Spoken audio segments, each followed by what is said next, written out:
School जाते हुए वो रोज़ मेरा पीछा करता था। एक दिन उसने मुझे खत दिया जिसमें उसने अपनी मोहब्बत का इजहार किया हुआ था।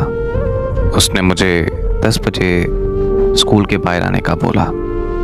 10 बजे जब मैं स्कूल के बाहर गई तो वो बाहर खड़ा था। उसने मुझे इशारा किया और मैं उसके साथ बाइक पर बैठ गई। हम कहीं दूर जाकर नहर के किनारे घंटों बैठे रहे।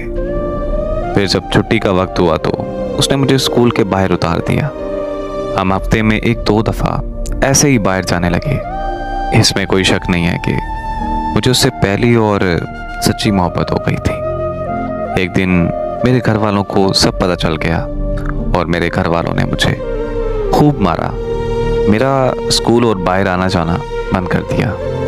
पर मेरे सर पर मोहब्बत सवार थी तो मैं उसके कहने पर उसके साथ घर से भाग गई।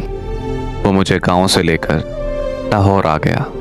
मेरी उम्र 18 साल से 10 दिन कम थी कोर्ट मैरिज करने के लिए।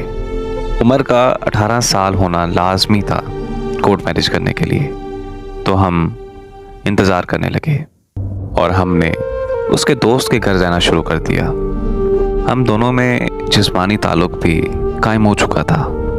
एक दिन वो किसी काम से बाहर गया और वापस नहीं आया।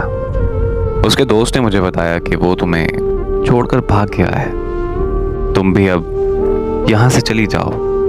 फिर जब मैंने पीछे मुड़कर देखा तो मेरे माँ बाप ज़माने के तानों की वजह से खुदकुशी कर चुके थे। कहाँ जाऊँ, क्या करूँ, मुझे कुछ समझ नहीं आ रही थी। तो मैं उसके दोस्त के पाँव पड़ गई कि प्लीज़ मुझे अपने घर से मत निकालो। फिर मैं उसके साथ रहने लगी। वो और उसके दोस्त रोज़ शराब पीकर मेरे साथ जिनसी ख्वाहिश पूरी करने लगे। और एक दिन उसने मेरी शादी एक ऐसे आदमी से करवा दी जो सीधा मुझे जिस्म फरोशी के अड्डे पर ले आया।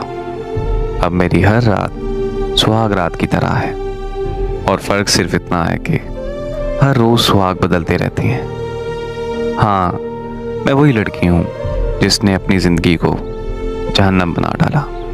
मेरी बहनों, एक बात याद रखिएगा कि माँ बाप कभी भी अपनी औलाद का बुरा नहीं चाहते। उनकी खुशी में ही हमारी खुशी होती है। मेरी दुआ है कि अल्लाह पाक हम सबको नेक हिदायत से नवाजे और दीन के सीधे रास्ते पर चलने की तौफीक अता फरमाए। आमीन।